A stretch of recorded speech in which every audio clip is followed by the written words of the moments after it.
Hello and welcome students. Now in today's lecture we are going to discuss about dispersion of light, and the second topic is the prism formula.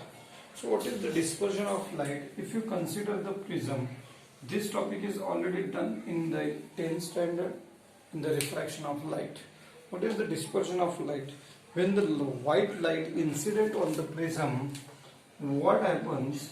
If the white light incident on the prism, it separates into 7 colors. Separation of white light into 7 colors after passing through the prism is called dispersion of light. And again refraction takes place. This light changes their direction, and this is called dispersion of light. The 7 color bond will be formed here. The 7 color bond is called spectrum. Spectrum means the color of 7 color bond is called spectrum. So what is the dispersion of light? When the white light incident on the prism, it separates into 7 component colors, is called dispersion of light, and the band of the 7 color is called spectrum. What about their angle of deviations? If you extend the incident light in the forward direction and refracted light in the backward direction, at one particular point they intersect with each other, this angle is called angular deviation. In this case, the angular deviation for that of the red color, violet color, is much greater than red color. The angular deviation for the violet color, because the violet color is at the bottom, it bends more than that of the red. So angular deviation for violet is much greater than red. Then which colors will be formed in the spectrum? The name of the colors in the spectrum is given by Vibgyor. So what is Vibgyor? The first color is the violet color, second is the indigo, then there is a blue color, then green, yellow, orange, and at the end there is a red color. So the sequence of the color is from the violet to the red, and the number of the colors are 7 in the spectrum or dispersed beam of light. So this is about the dispersion of light.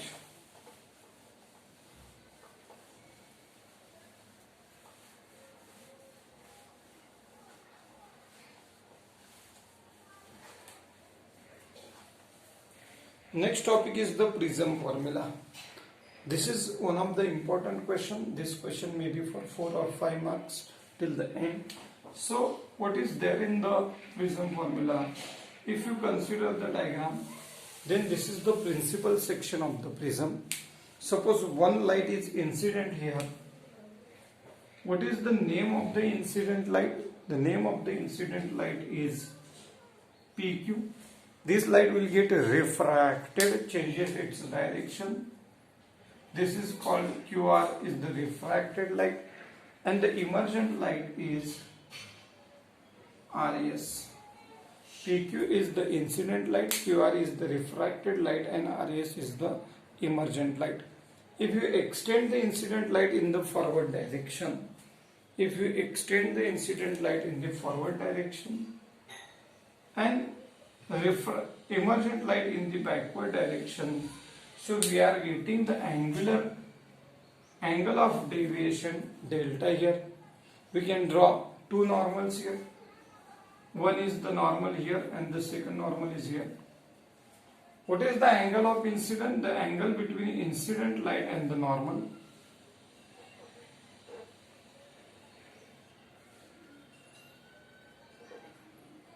So what is angle of incidence? Angle between, so we can consider as a MN, and here we can consider as a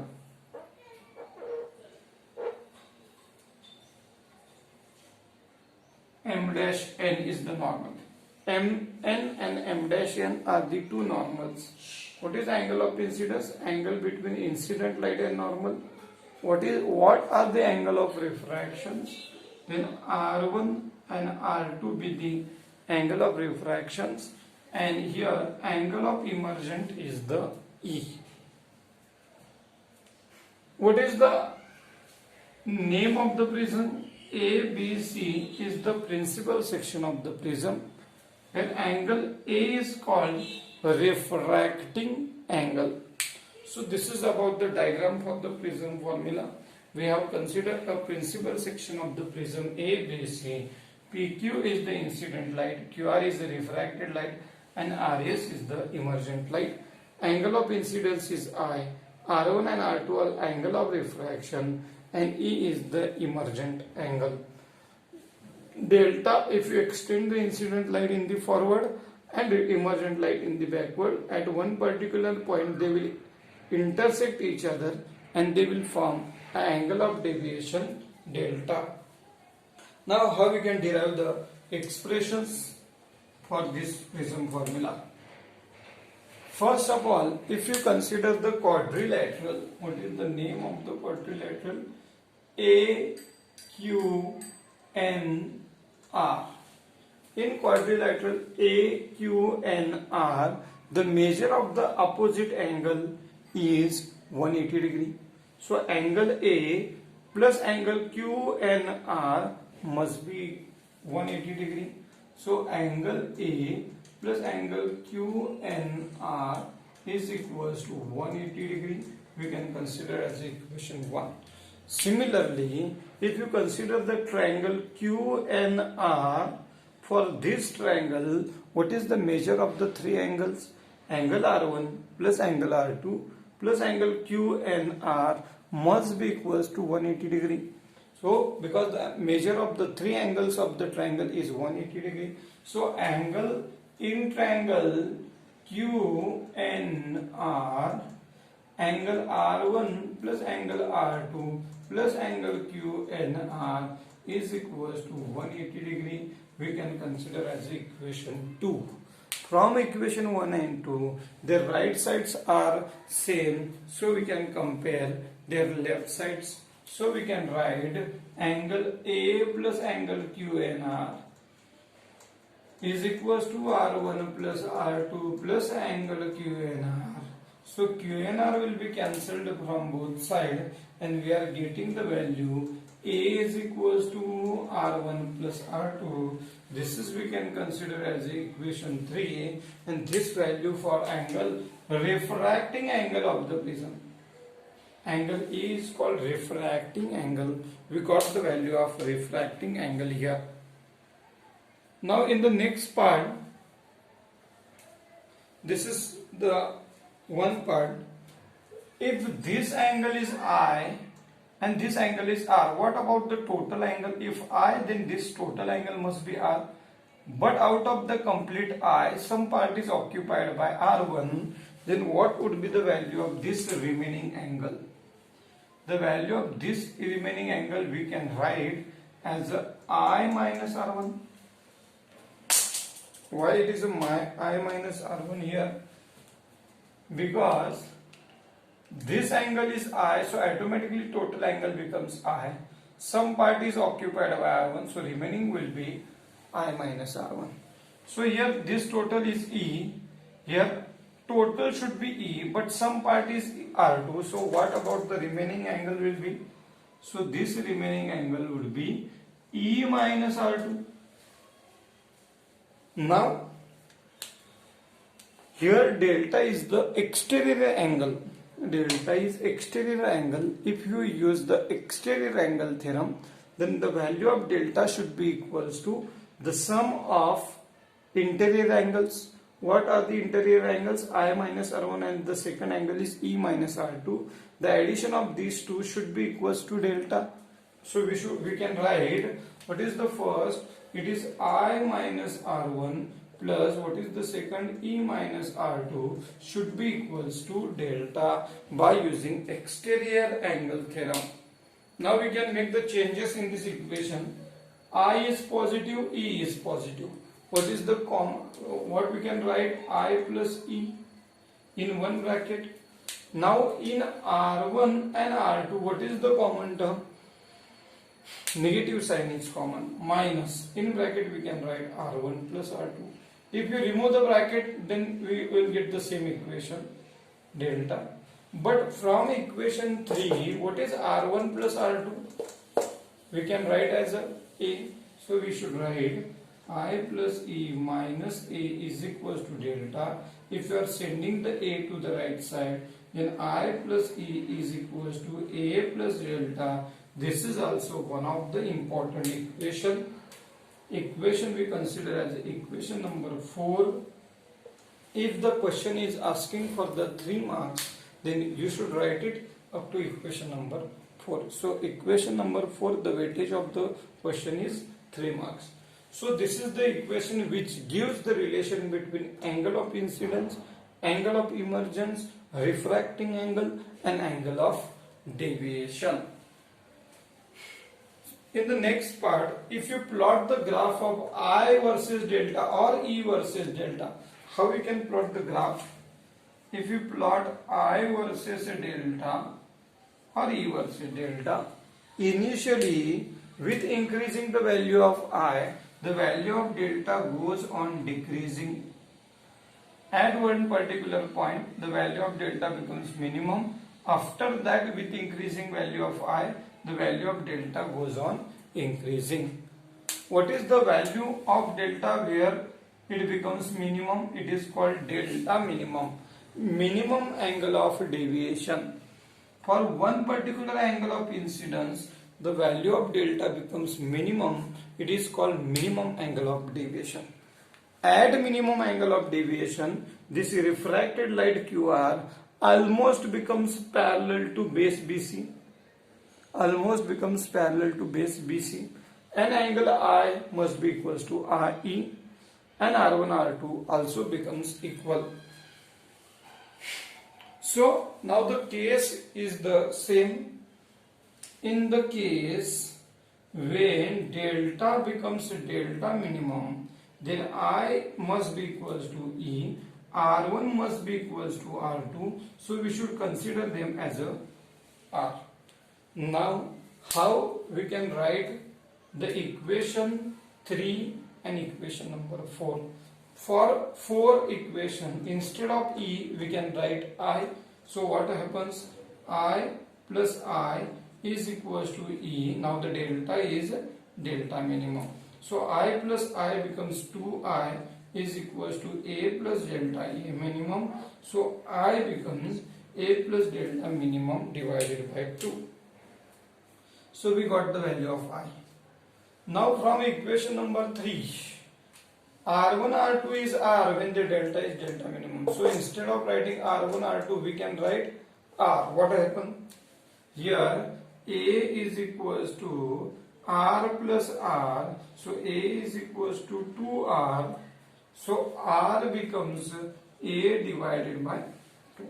So we got the value of R here. Now what is the Snell's law? It is already done in the 10th standard. What is the Snell's law?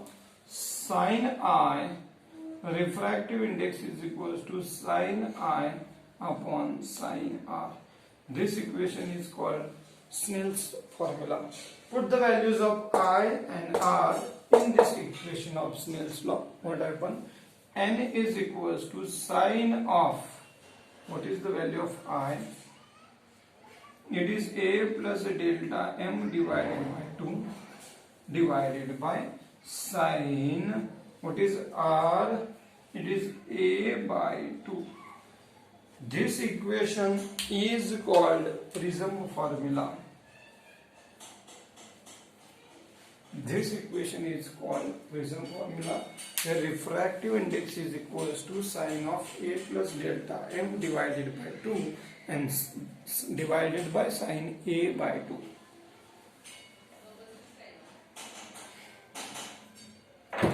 Up to this equation you are getting 4 marks. What about 1 mark? 1 mark is remaining. For 1 mark we have the case of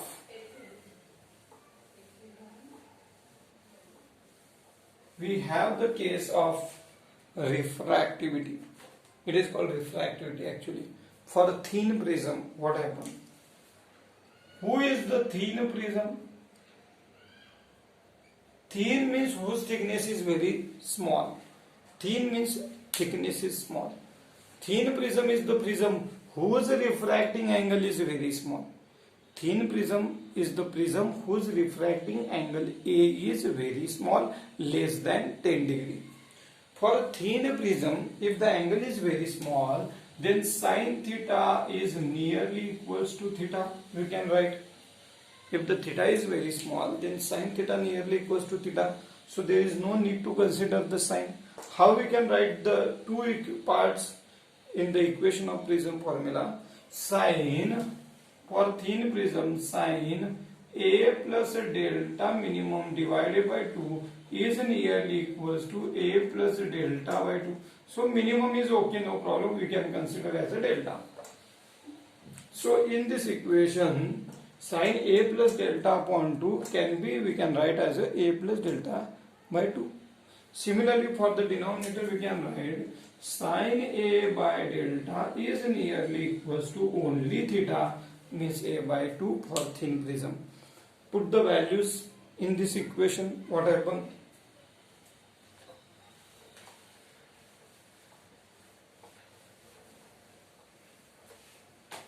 If you write it here, then we can write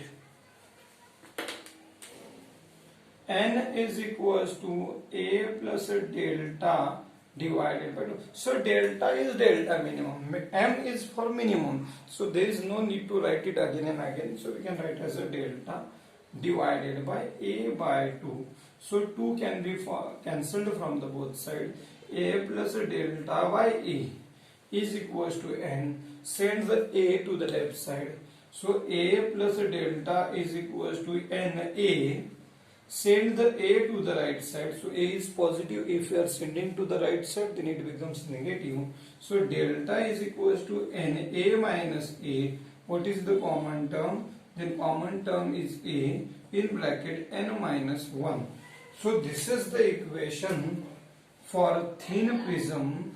In this equation, the term n minus 1 is called refractivity. The term n minus 1 is called refractivity of the material. Up to this, we are getting total 5 marks for the prism formula. So n minus 1, this equation is called refractivity, and this is also called as the refractivity equation. Delta is equals to A n minus 1. Now the next topic is angular dispersion.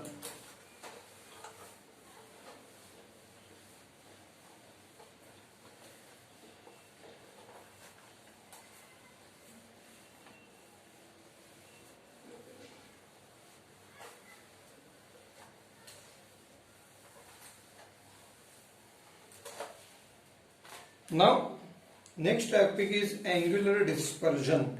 What is the angular dispersion? The angular separation between two extreme colors in the dispersed beam of light is called angular dispersion.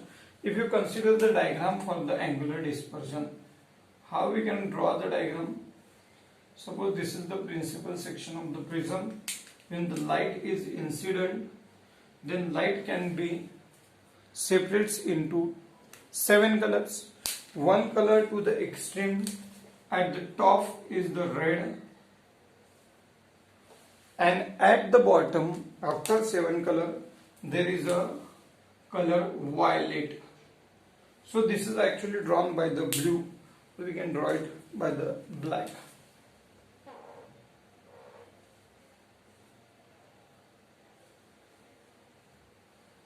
So this is the, suppose this is a violet color, extreme colors. One is the red topmost color, and at the bottom, the bottommost color is the violet. So we can draw their angular deviations. How we can draw it? We can extend the incident light in the forward direction, and we can extend the red light in the backward, So this is angle of deviation for red.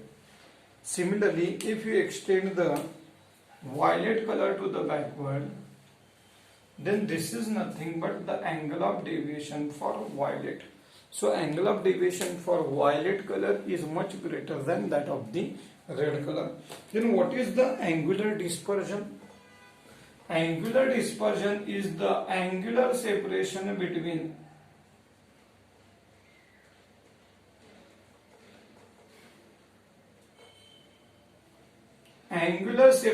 between two extreme colors in the dispersed ray of light.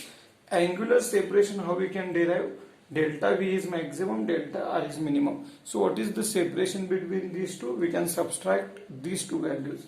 So angular dispersion is the angular separation between two extreme colors in the dispersed ray of light is called angular dispersion. So this is the first formula for angular dispersion. Now we can derive the second formula. How?